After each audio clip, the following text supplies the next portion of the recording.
Even while making a pro-military film, the French have to really demean their own forces, right? Hi, I'm Kit. This is Vernon, and we just watched Wolf's Call. Or as they say in French, Le Chant du Loup, which I think roughly translates to the Song of the Wolf. We just watched a French version of Hunt for Red October and Crimson Tide. For those who haven't watched Hunt for Red October or Crimson Tide, Shame on you. Yeah, he's going to tell you what happened roughly in Hunt for Red October. okay. Sean Connery. Sean Connery is a submarine commander, and he defects with his submarine to the Americans. So the Russians send all their submarines after him to try and sink him, whereas the Americans also have one submarine to try and help him. And that's all. The end. And for all you younglings out there, The Hunt for Red October was Tom Clancy's first novel, and it was a smash surprise hit. Tom Clancy came out of nowhere, and that book alone started the whole techno thriller genre. And then there's Crimson Tide. Denzel Washington and Gene Hackman. Gene Hackman is the submarine captain who receives orders to fire a nuclear missile at Russia. And then they receive a message halfway which gets cut off, so they don't know whether that's a countermanding order to cancel the launch or not. Gene Hackman does the correct thing, which is to go ahead. Whereas Denzel, being his second in command, disagrees, and he ends up launching a mutiny to stop the launch. So This film is kind of a combination of the two plots. Yep. The French try to stop the French from launching a nuclear missile. Trust the French to take both sides in an argument, right? And there's this mysterious stealth submarine involved, which is like the Red October. So overall, I think they blended the two stories very well. I didn't really think it was a combination of two movies until after I watched the movie and we started analyzing it. Yeah, so that very cleanly splits the movie into three acts. The first act is them coming across this mysterious submarine that they can't identify. So the second act is about them on land now, trying to analyze, trying to find out about this submarine. And the third act is they're back in the submarine with this ICBM launch order. I divide the acts differently, but I'll go with Kit's Okay. categorization for the moment. Okay, so the viewpoint character is this acoustic warfare specialist. But this being a French movie, all the protagonists have emotional issues and psychological issues. There was a pretty nice, even though it was a minor character arc for the acoustic guy. That worked. That worked, but it kind of strains at credulity because the Navy and the Air Force, especially for very specialized positions like this, go through a very thorough multi-stage process to sieve out any weird sort of people who might have mental, emotional issues that this guy has and clearly should not be put in a position where they can crack under pressure, which this guy does multiple times over the movie. But those were kind of like minor cracks, right? I mean, For dramatic purposes, I mean, minor crack where he goes catatonic and curls up in the bed. That's mild for you. I don't know. That's major for me. that was the submarine was already under attack by then, right? Yeah, but it's like the U.S. Putting Chelsea or Bradley Manning in a position of an analyst and not firing them when they cracked. Yeah, which shows that it does happen in real life. Yeah, so about the acoustic guy, he does have a little arc with him meeting a girl in the middle, and it seems a bit out of place. It looks It's like very, very out of place. it looks like it's got nothing to do with the story, but actually It's a red herring. But actually, you do realize that it's a setup for what happens to him right at the end. Yeah, to but his the hearing. payoff, I don't know. Well, they try. about his hearing. Apparently, the analyst guy isn't just a great analyst. He has a superpower. He can identify anything just by hearing it. It's almost like this analyst has the superpowers of Chewit from Rogue One, but in this movie, he can tell you what kind of submarine or what kind of boat or what kind of animal he's hearing from the sonar. That's his job. That's his job, but I think it's no, that's his job, but they turned it into a superpower. It was believable to me because It's totally unbelievable to me. because they do tell you like how he comes to his conclusions. Yeah, by looking at graphs. Yeah, by matching, confirming what he thinks he's hearing with actual graphs. So actually, he didn't need to have these superpowers. They seem to be written in for super dramatic effect and kind of strains at the credibility. No, it's a combination. You want to have different views of the same data.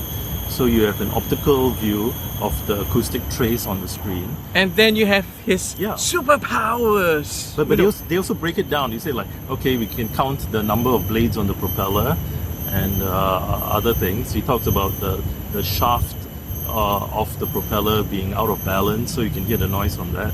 So You can supposedly identify whether a submarine has had maintenance and parts changed just by listening to its sonic signature. which is convincing. It sounds convincing, but it sounds like Doctor Who explanations. Because the Hunt for Red October actually did something similar. But the thing is, they broke it down. Yeah. So that made it. It wasn't a black box. They didn't say, "Oh, I know this, and you have to trust me." So Although the character does say it quite often in this movie. overall, I really enjoyed the movie, It's entertaining.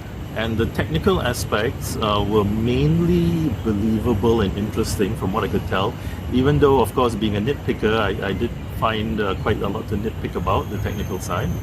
So now to nitpick the story, we're going to have to reveal a lot of spoilers. To be fair, this protagonist is not the most incredible element of the story. This movie is set in an alternate universe where the French have military muscle and political will to back up the military muscle. I mean, could you imagine in the real world the French president calling a nuclear strike on Russia? And the jihadis consider the French a bigger target than the Americans. Politically speaking, this is a very weird film. I mean, the French have this weird little subgenre of films about special forces. The military, their version of the Navy SEALs, or the special ops of the police. And I think this is one of the rare films where we get to see the Special Navy Department. But it really differs from the mini explosion of this genre during the Sarkozy era, where, to put it mildly, the French military was as an attempt to bolster France's masculinity on the world stage. There was this French movie called Special Forces, came out in 2012, which starred Diane Kruger, who's German or American of all people. But it's about these special forces who were left behind. They couldn't get picked up, and it was just full of really technical errors. It was really unbelievable. But as a vehicle promoting French exceptionalism and military unilateralism, it was a great hit for me. Politically, the differences between this movie and earlier movies set during the Sarkozy era is this movie's view of French exceptionalism, of French militarism, is not as masculine, it's not as decisive, it's not as gung-ho. They mentioned the Americans except as or perfidious Americans who were not doing their jobs and not fulfilling their obligations to NATO, which is why France has to step up to defend the rights and integrity of Europeans against Russian militarism. Oh, I was talking about selling the submarine. Yeah. Yeah, but that too. Yeah, right. Finland. Finland, the Finns, of course. And to think that, well, obviously it will have to be the French president who makes a whole show about protecting the EU. Can't let the Germans have it. How different is this film from the previous French military films of the Sarkozy era? Is that the military is sort of shown in a really bad light in this film. Oh, military command, military procedure. Oh, okay. I thought the military procedures did look believable and Convincing, interesting. yeah. And the French military did acquit themselves quite well, even though they had to deal with unexpected problems, and they don't always succeed, but they came off as very professional, very honorable. Yes, but it's sort of, compared to a military movie made during Sarkozy era, you cannot expect everyone to die at the end of this film, or almost everyone. And you do care not just for the main character, but also the minor characters, the two captains of the submarines. Kit says that the slight romance subplot paid off. I thought it was a waste of time. In that, in a genre like this, basically, if a female character gets our protagonist into trouble, she's obviously a spy. But in this movie, it's sort of a big red herring, and it turns out she's not a spy. That everything she's done to sabotage him more than once was merely coincidence, which I don't know. It's very, very off for genre. First, she misplaces. She happens to have the only copy of a very important book that our analyst needs to consult to solve the mystery in the first act. Which is BS anyway, because it's about Fourier analysis, which is a very, very basic part of digital signal processing. So our acoustic expert definitely would know about it. You can find it in any bookstore, but apparently this is the only bookstore with a copy of it, and she seems to have misplaced it, but not without hooking up with the protagonist and then doing something that actually ends up getting him fired. And on his first date with her, he blurts out that, yeah, he's this acoustic specialist. Which all signs point to the obvious genre convention that she's a spy. He probably broke some kind of security protocol by doing that. The nuclear submarine is supposed to have gone into stealth operation mode, but even in this stealth mode, you see submarinists on board, like riding on exercise bicycles. You've got like loud announcements with these beeps over the public address system. That is not stealth mode. That will be picked up. Right at the start of the movie, there's one part where they fire off this surface-to-air portable missile, and there's actually a sailor right behind that, and that guy would have been knocked over in the back blast. Oh, and at the start of the movie also, the submarine's picking up these French special forces who are like swimming to the submarine, but the submarine gets attacked with depth charges, and the submarine does suffer some minor damage. And a few minutes later, the special forces guys swim up to the submarine and get picked up. Whereas if they were that close, they would have been killed by the depth charges. This movie does have some Game of Thrones teleportation, where a submarine moves from the Mediterranean all the way to the other end of the world, to eastern Russia, near Japan, all in the span of, it looks like, a few days or a week or two at most.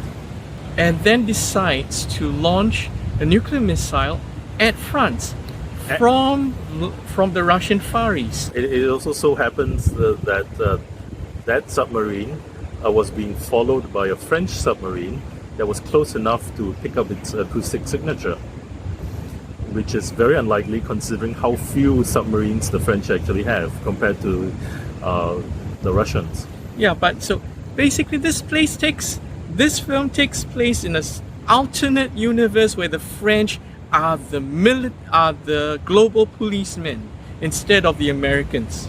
Another issue would be the movie is set during a time of increasing military tension between France and Russia, and even then they change submarine commanders of their, it looks like their only ballistic missile submarine. Whereas why would you send an inexperienced submarine commander out on a mission in such a critical time? But of course the movie did this for plot reasons. Dramatic reasons. So I mean, even though he's an experienced submarine commander, he has never commanded a ballistic missile submarine before. Wikipedia states that the French have several nuclear ballistic missile submarines, whereas this movie seems to show that the French have only one. Precisely, because even while making a pro-military film, the French have to really demean their own forces, right? Of course, they are doing this for dramatic plot reasons again. And it's obviously not realistic, because your submarine needs to go to port for maintenance. And when it does so, does it mean that you've got no submarine-based ballistic missile deterrence at that time? Yeah, so because the movie kind of assumes that the French only have one nuclear ballistic missile submarine, they are put into this strange position where they are forced to command this submarine to launch a missile a few hours after this submarine has left port. A nuclear submarine's home base is obviously a choke point, a known location where the submarine will be. So that would be where the Russians would try to follow the French submarines. So they might take a few days to shake off any hostile submarines that are following them. That's why you would want to call into action the submarine only after it has left port for a while. So you would launch an ICBM from a submarine for two reasons. One is, if you don't have any other choice, your land-based missiles have been wiped out, or you want deniability, because if it launches, you might not know which submarine actually launched it.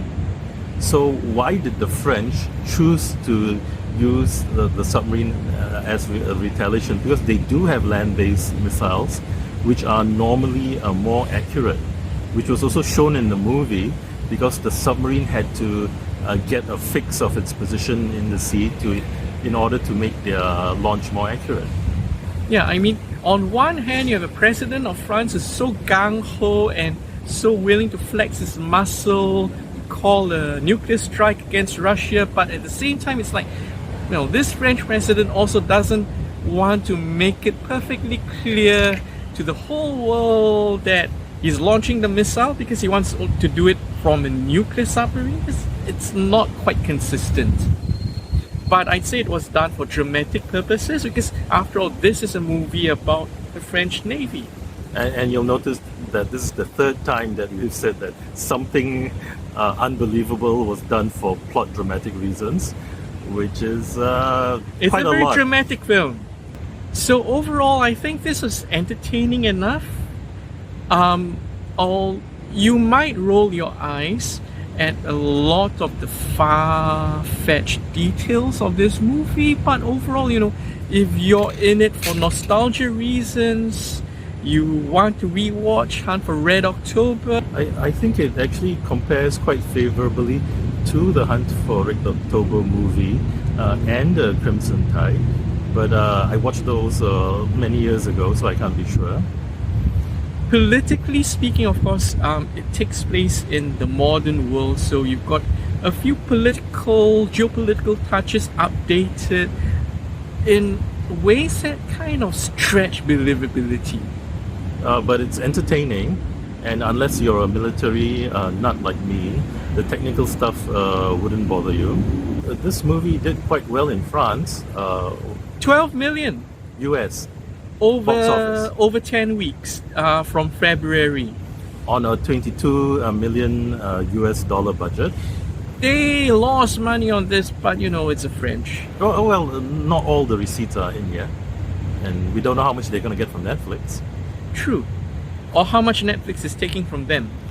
But even in France, they lost out to Alita Battle Angel on its second week. Alita Battle Angel was on its second week run in France, whereas Wolf's Call was on its first week, and Wolf's Call still came out lower. This movie also got beaten at the box office on its opening week by How to Tame a Dragon 3, which was in its third week. But trust me, it's still a good movie. And it was still, after all, the best performing French movie in those weeks. So, yeah, that's all we got.